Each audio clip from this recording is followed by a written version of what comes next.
Damai sejahtera Allah Bapa yang melampaui segala akal, itulah kiranya yang memelihara hati dan pikiran saudara-saudara di dalam Kristus Yesus Tuhan kita. Amin. Shalom Bapak Ibu Saudara yang dikasihi Tuhan kita Yesus Kristus.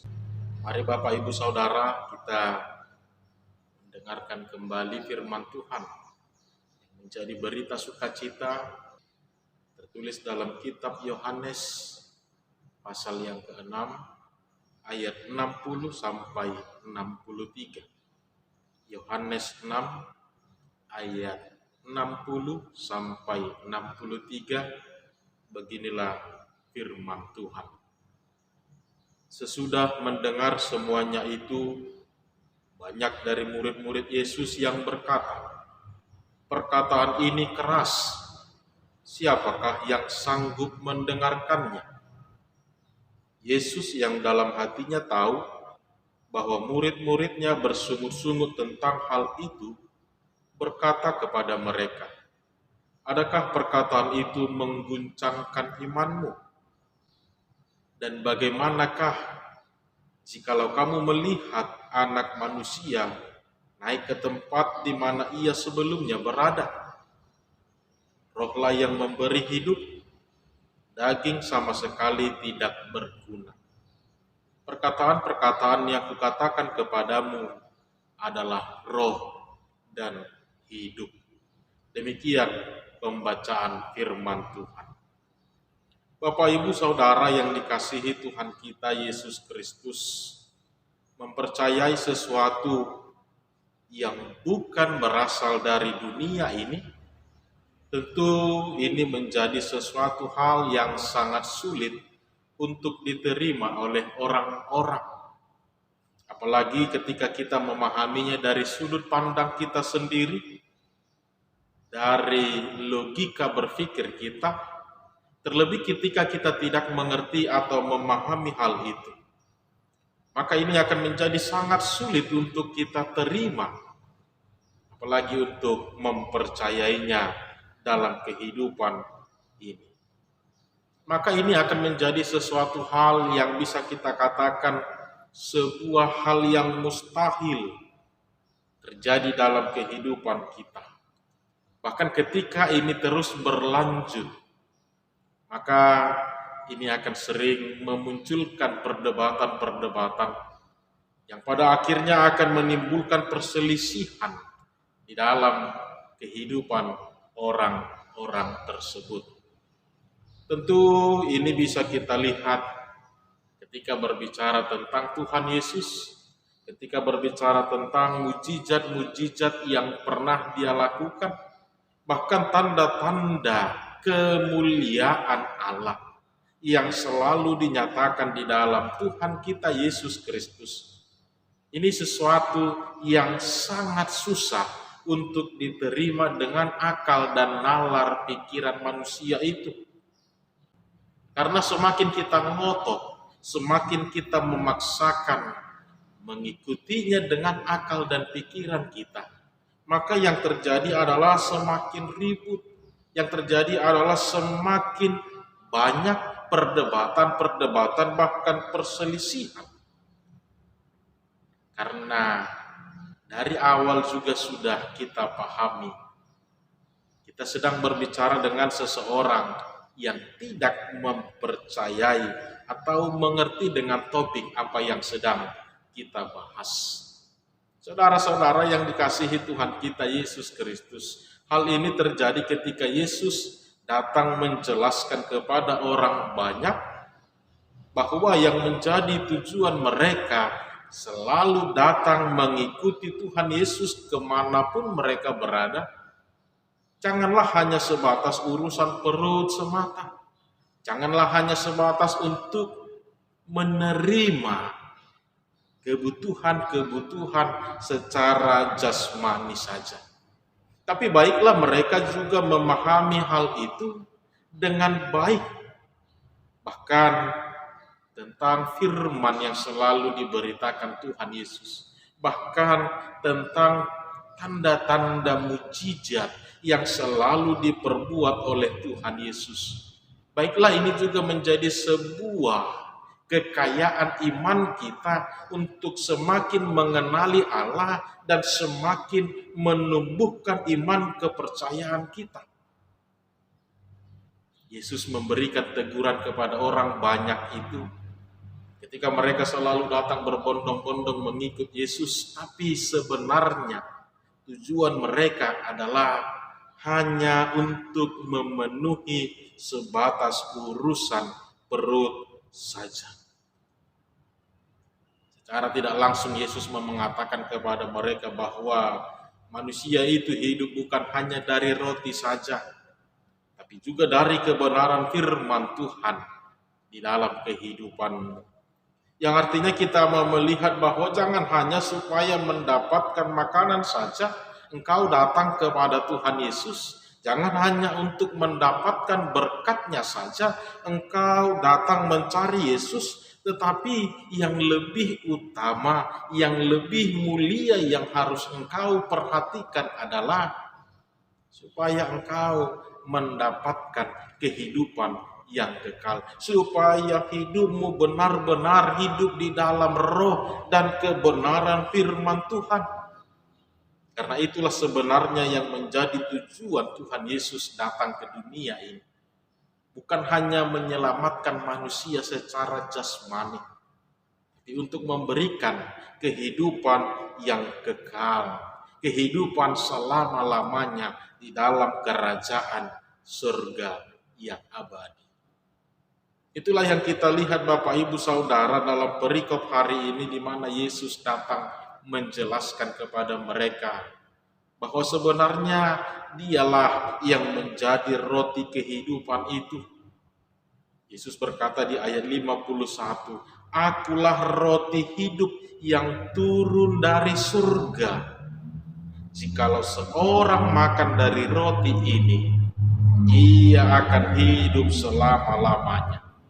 Dan roti yang kuberikan itu ialah dagingku yang kuberikan untuk hidup dunia." Saudara-saudara mendengar penjelasan Yesus, mereka malah menjadi bertengkar sesama mereka. Mereka ternyata menjadi semakin bingung. Karena memang kalau kita melihat pada dasarnya tujuan mereka mengikut Tuhan Yesus, mencari Tuhan Yesus adalah hanya untuk sebatas urusan perut. Maka ketika Tuhan Yesus juga membicarakan tentang roti kehidupan ini pun, mereka memaknai itu hanya seperti ibarat sebuah makanan saja yang bisa membuat mereka kenyang dalam urusan perut. Bahkan mereka menjadi berdebat, mereka sama mereka bertengkar, saling berkata, bagaimana mungkin ia dapat memberikan dagingnya kepada kita untuk dimakan? Seolah-olah Yesus mau mengatakan dagingnya secara jasmani inilah yang akan Dia berikan kepada dunia ini. Saudara yang dikasihi Tuhan kita Yesus Kristus, ini perlu untuk kita renungkan kembali di dalam kehidupan kita, bahwa sedangkan Yesus sendiri yang telah selalu bersama dengan mereka, yang selalu menyatakan kebaikan-kebaikan, bahkan firman Tuhan masih juga belum dapat mereka pahami dengan baik, masih juga belum mereka mengerti tentang arti dan tujuan kehadiran Tuhan Yesus di tengah-tengah dunia ini. Itu sebabnya Yesus kemudian mengatakan, apalagi nanti engkau melihat Anak Manusia itu naik ke tempat di mana Ia sebelum berada. Bisa-bisa ketika peristiwa itu terjadi, mereka menganggap ini ajaran sesat.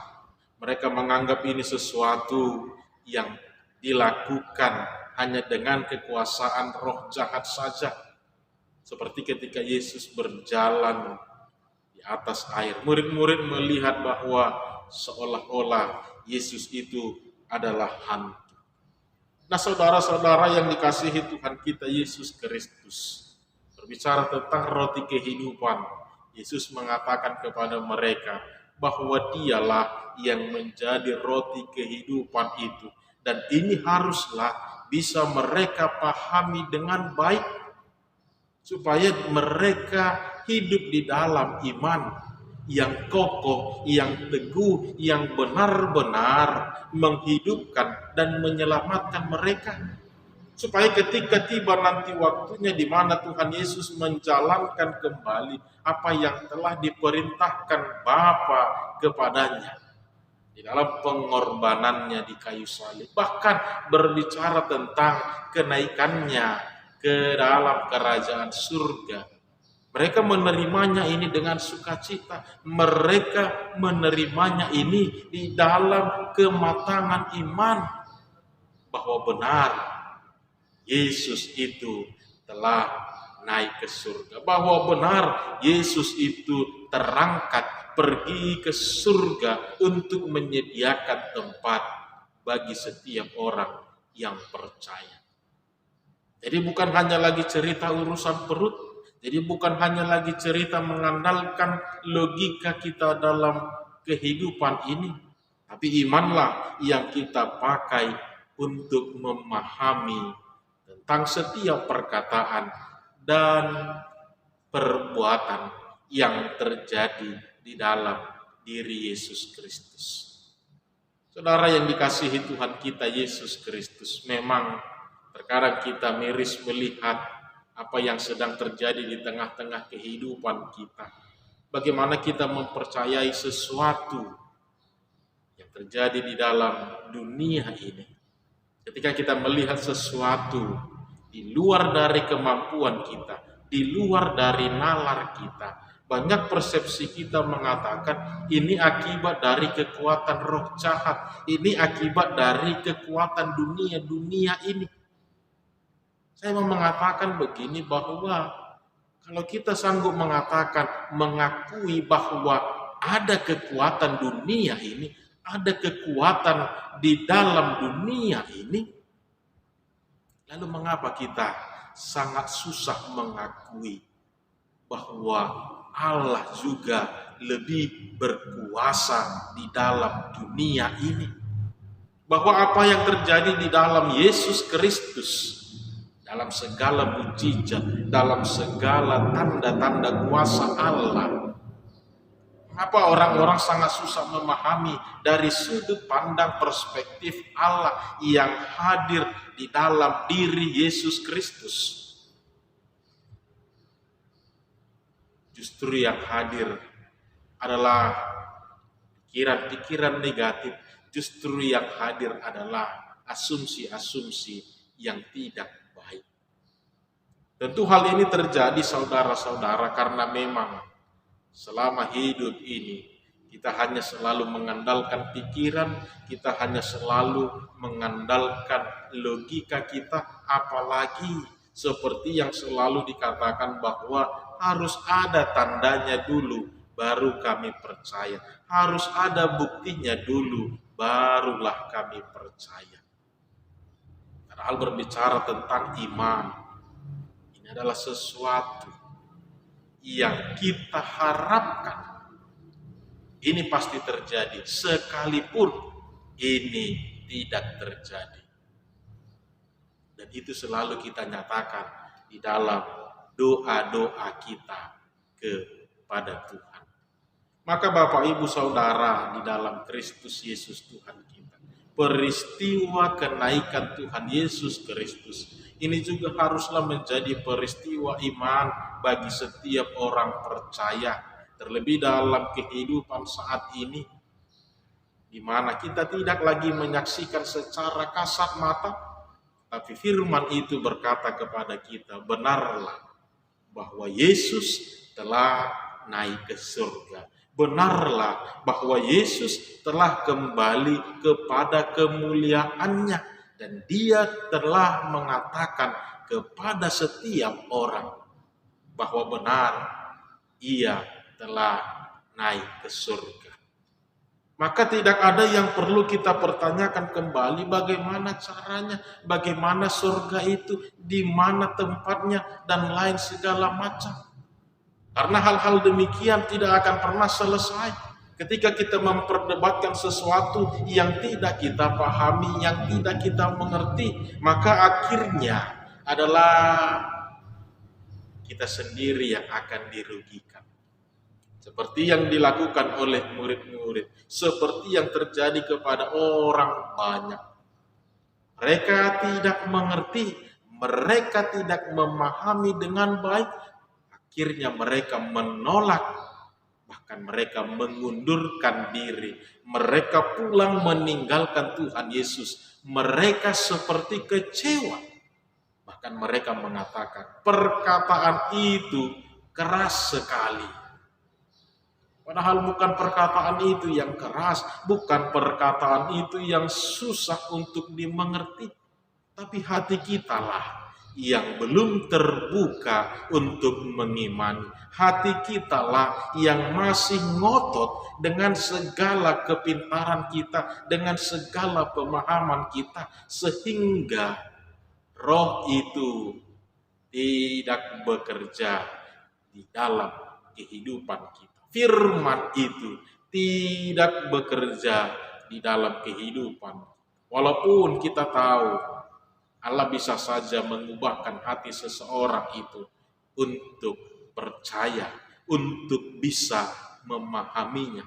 Tapi terkadang Allah membiarkan manusia itu menentukan jalannya sendiri. Bahkan Allah terkadang seperti yang dia lakukan kepada Raja Firaun. Dia membiarkan, dia semakin mengeraskan hati Raja Firaun, supaya pada waktunya nanti dia benar-benar memahaminya sendiri dengan cara berpikirnya sendiri. Maka Bapak Ibu Saudara yang dikasihi Tuhan kita Yesus Kristus, selalu sebuah pertanyaan yang selalu muncul di dalam benak kita. Bahkan dalam kehidupan orang percaya ini juga terkadang muncul pertanyaannya. Benarkah ada surga? Di manakah tempatnya? Bagaimana keadaannya? Dan lain segala macam. Saudara-saudara yang dikasihi Tuhan kita Yesus Kristus, peristiwa kebangkitan, peristiwa naiknya Tuhan Yesus terangkat naik ke surga. Ini adalah menjadi sebuah pertanda bahwa benarlah kerajaan surga itu nyata. Bahwa benarlah kerajaan surga itu adalah nyata di dalam kehidupan kita. Di mana dia membuktikan bahwa yang tadinya dia berada di dunia ini bersama-sama dengan seluruh murid-murid, juga orang-orang banyak. Pada waktunya dia kembali terangkat.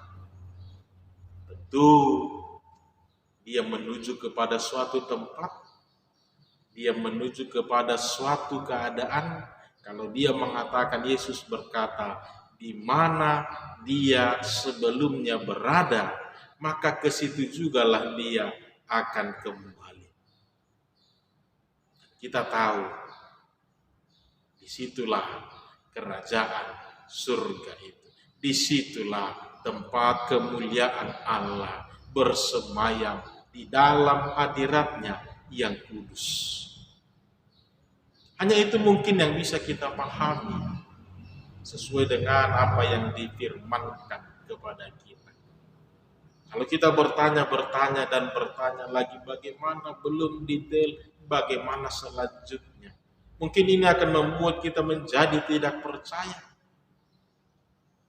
Tapi lihatlah bagaimana Yesus benar terangkat naik ke surga untuk menyediakan tempat bagi setiap orang yang percaya kepadanya.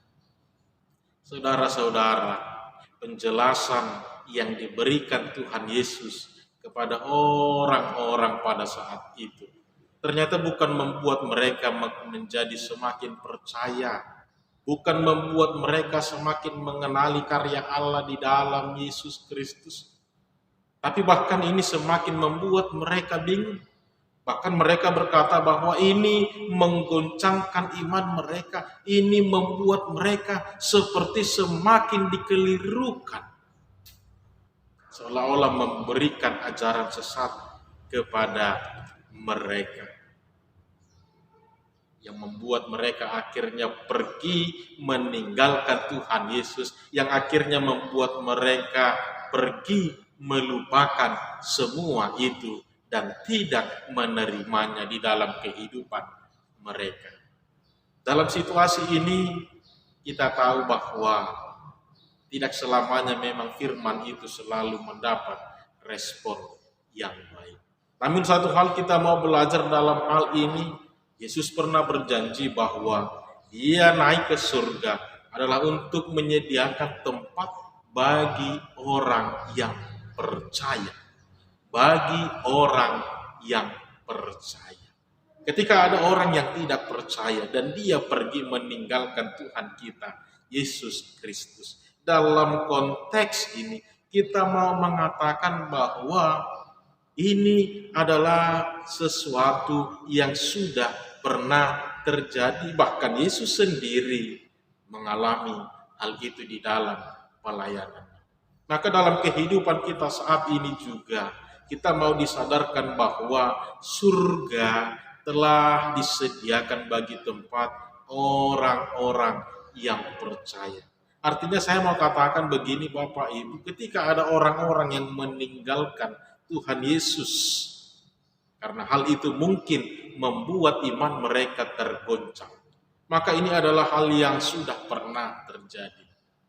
Ingatlah bahwa surga tidak pernah kekurangan atau kelebihan tempat untuk orang-orang di dalamnya. Surga tidak pernah kekurangan orang untuk mengisi tempat itu. Karena semua itu telah disediakan bagi orang-orang yang percaya saja. Orang-orang yang menerima kebenaran itu. Orang-orang yang benar-benar menghidupi firman itu di dalam roh dan kebenaran. Maka disinilah terkadang kita harus kembali melihat dan merenungkannya.